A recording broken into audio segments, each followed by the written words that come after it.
Hey guys, Mark here with Faith and Farm.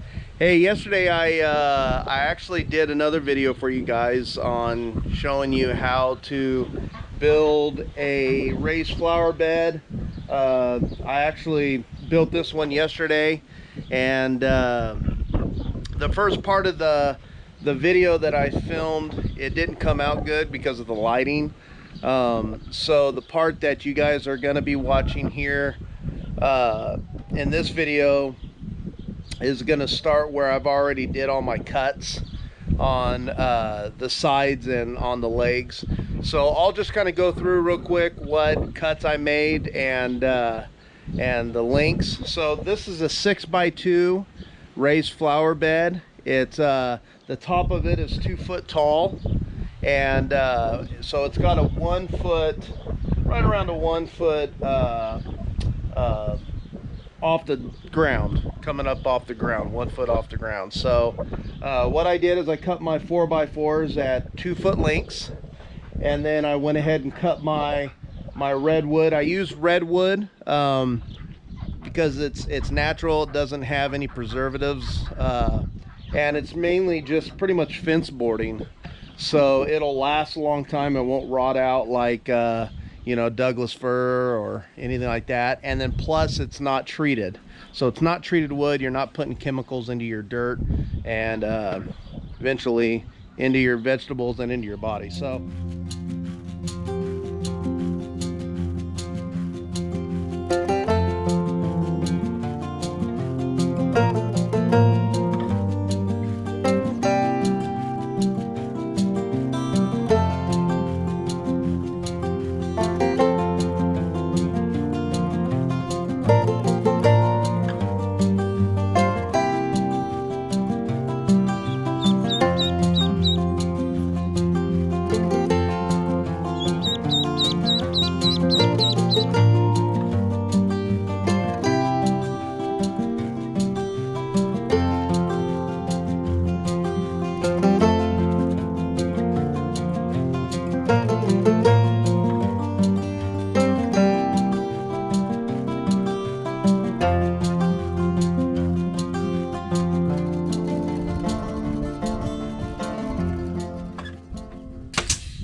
do one side there. Like I said, the staples are just there to kind of tack it in place. I'll hold it until I can put some screws in it. Same thing on this side.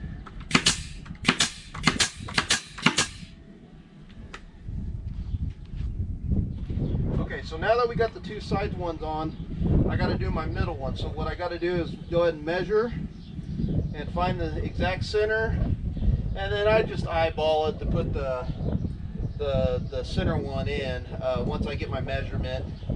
That way it's close to being in the center of the whole bed. It might be a little overkill, but I'd rather be a little overkill than underkill when it comes to it being structurally sound. So at 3 feet, I'll do a top and bottom. So one there, and then another one here at 3 feet because it's 6 foot long. Then we'll get another leg, and I'll just put it in there and kind of eyeball it to the center. It doesn't have to be perfect. One of the things my grandpa taught me, he used to be a framer, and on top of being a farmer. And one thing he taught me, one day I was helping him build something, and I was working probably a little slower than what he wanted, but I was double checking all my cuts because I didn't want to mess up, you know, his stuff. And so he told me, "Mark, will you just cut it?" I go, "Well, I just don't want to mess up." He goes, "Mark, we're not building a piano here." So I've learned to just kind of eyeball some things a little bit if it's something that doesn't really matter when it's all said and done. All right, so I got it lined up by eyeballing it. those in there. All right, so that's one side done. So now I'm going to do the other side. Now that I got it kind of where I want, I'm going to go ahead and put 3 screws on each leg, just to you know, these little staples aren't going to hold that much weight pushing against it once you put all the dirt in it. So I'm going to go ahead and put some screws in. Another thing I do is I've got some 1x4s that I'm going to put on the outside of it to kind of smash that wood in, because what happens when this wood starts to dry, it wants to start kind of bowing in on itself, especially with the weight of the dirt. So I go ahead and take a 1x4 and sandwich the redwood piece in with the 4x4, and that kind of keeps the board as straight as possible. Okay, so now that I got all my holes drilled, let's go ahead and set our screws.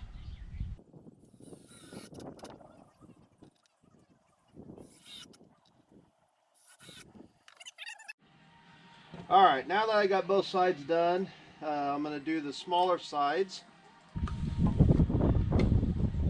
So we got it pretty straight, so I'm going to go ahead and shoot some staples into it.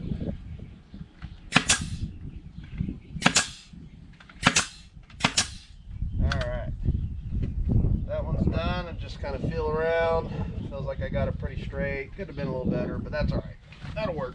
We're not building pianos, right? Okay, so what I'll do is I'll do the other one on the other side, and then we'll come back to you and we'll stand them up and connect the other side and get our box pretty much put together. Okay, so got both sides put on the one end, or on both ends. I got both ends put on the one side. I'm going to go ahead and attach the other one. I just got it kind of leaning up here, ready to be attached. So we go ahead and line it up to the best of our ability. That's looking good. That's looking pretty square. All right, so that's on. So let's go down here, do the same thing here, square it up, eyeball it, make it look good.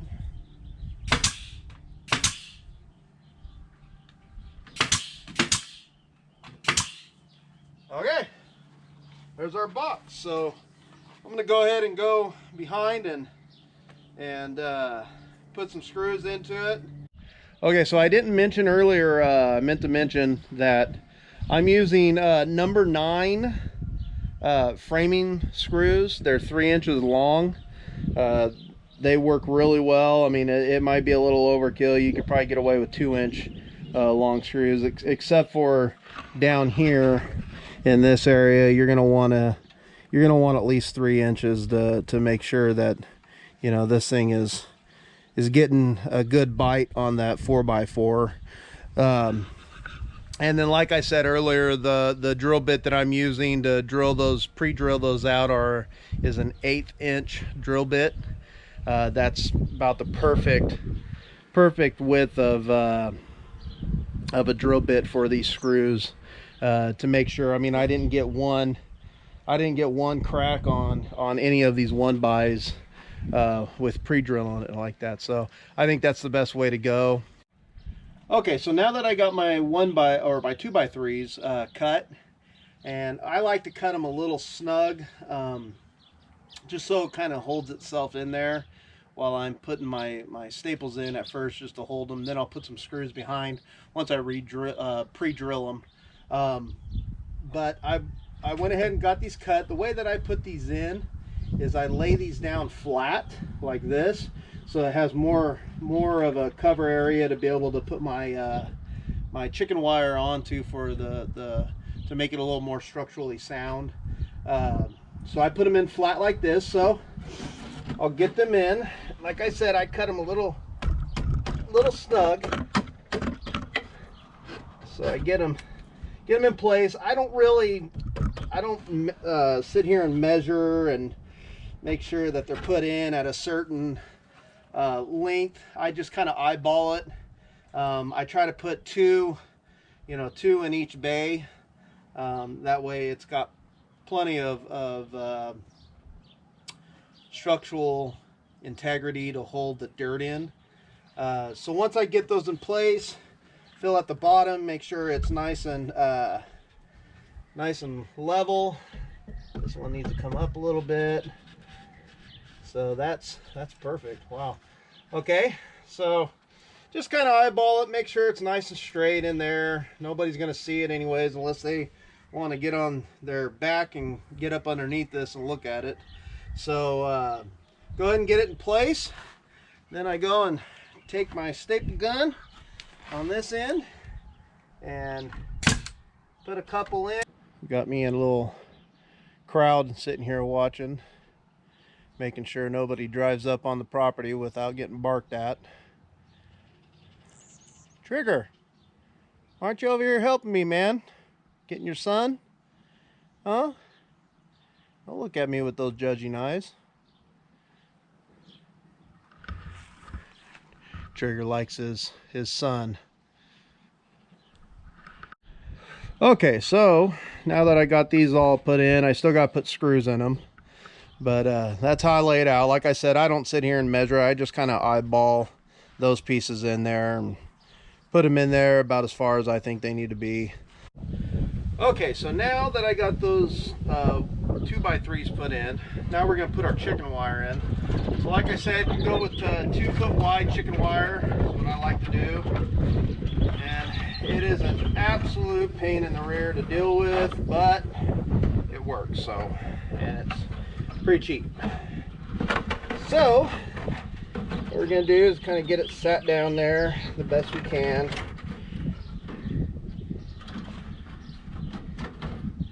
We're going to make sure, because this is my last roll of 2 foot chicken wire and it's barely enough to make it work, so I got to make sure that I'm not wasting any on this end.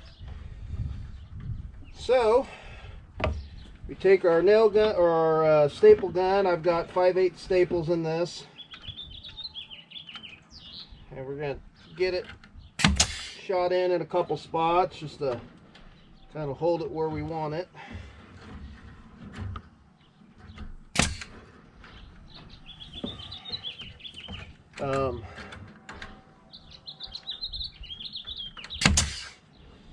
So there's no real easy way about this. It's just a matter of taking your time, working with it and kind of forming it down. And this is the worst part of building these things for me personally.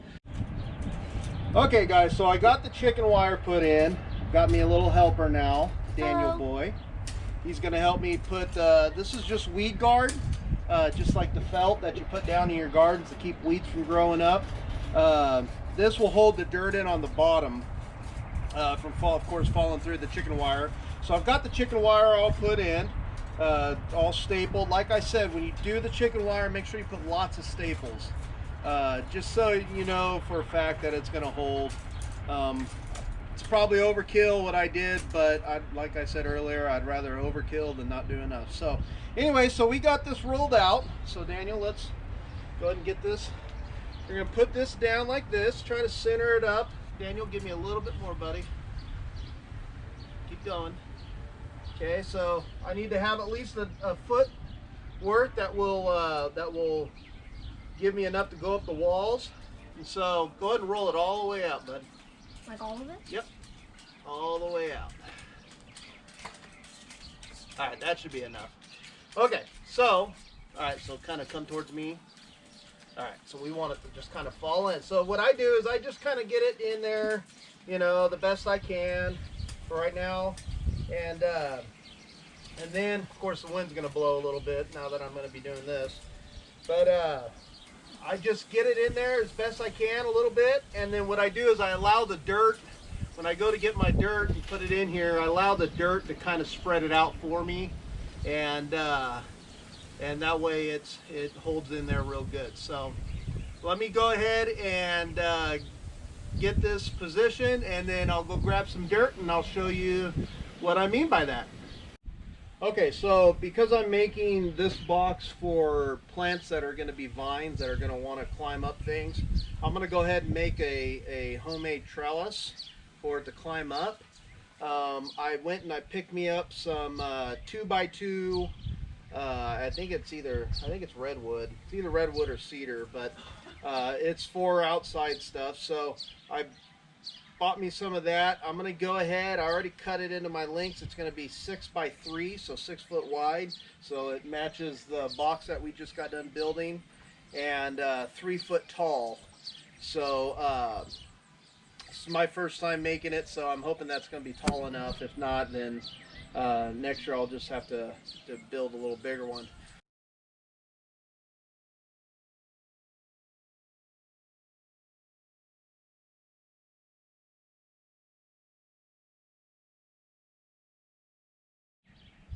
Okay, so I got all the ends pre-drilled and went ahead and put our screws on each end.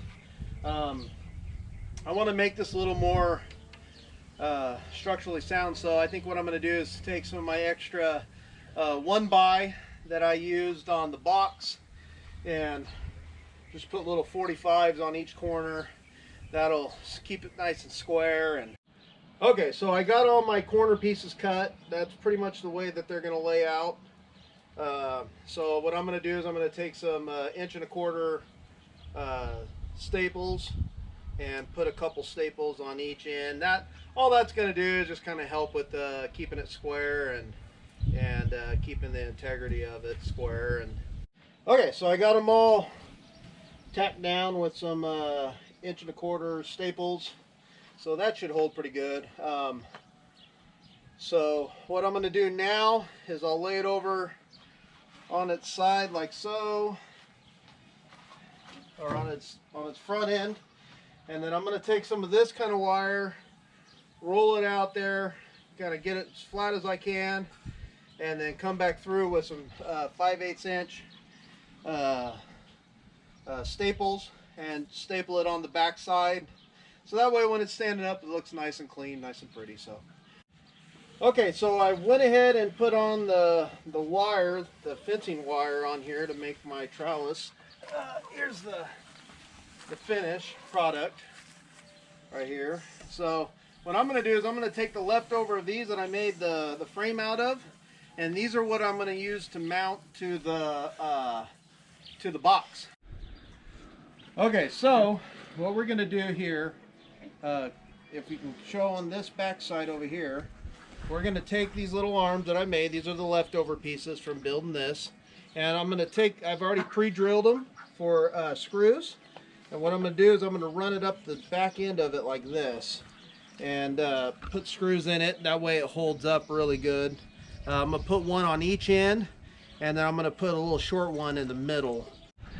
Okay, so I got the back mounted, got all those done. Had to find me some smaller screws, but it's all mounted on the back side. As you can see there, I use a short one there, so it's kind of hidden.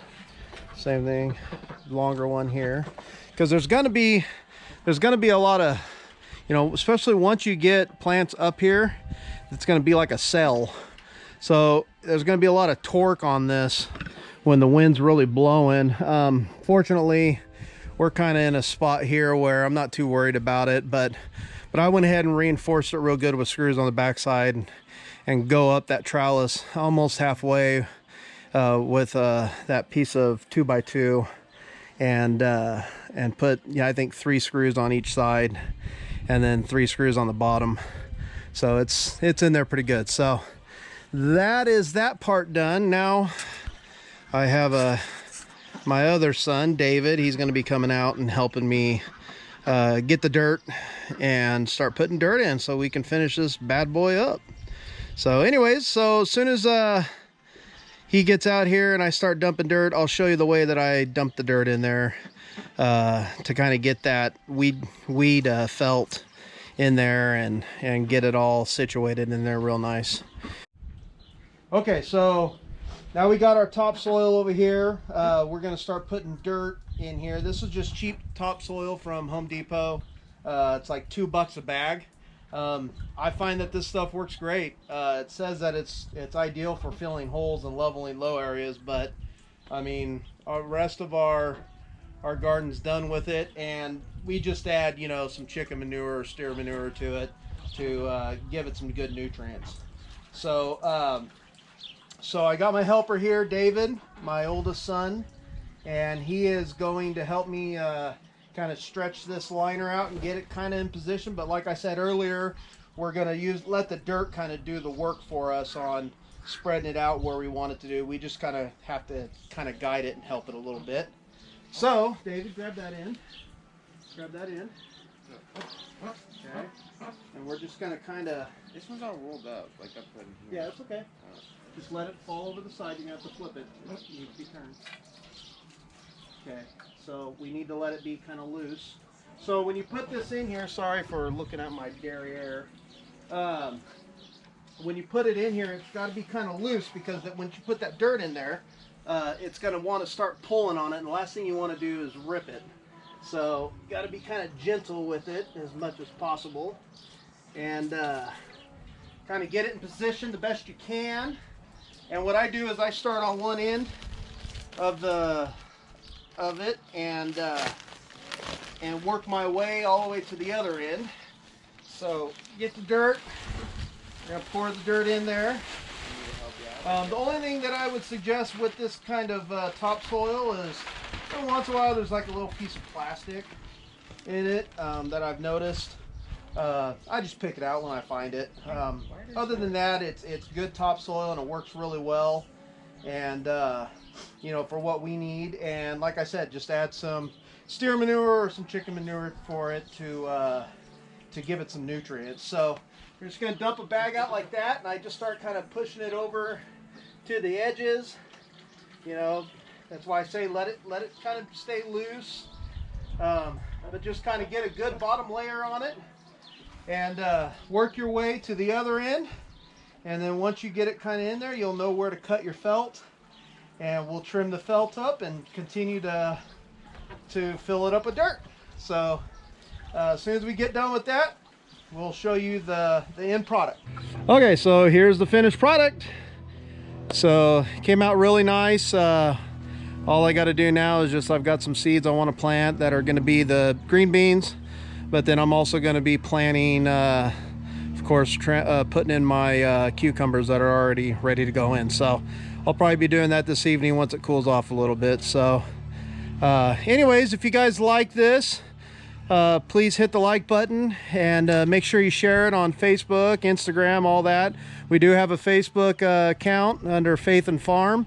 It's not the word "and," it is the symbol "and." So Faith and Farm, just like our YouTube channel on Facebook. So go ahead and like us and share our site. And you know, if you guys have any tips for me, you know, or any questions, go ahead and let me know in the comment section, and I will try to answer as much as possible. I usually answer off of my own personal YouTube, so if you see a guy named Mark answer your question, it's me. So anyways, thanks for watching. I appreciate it, and we'll catch you on the flippity flop.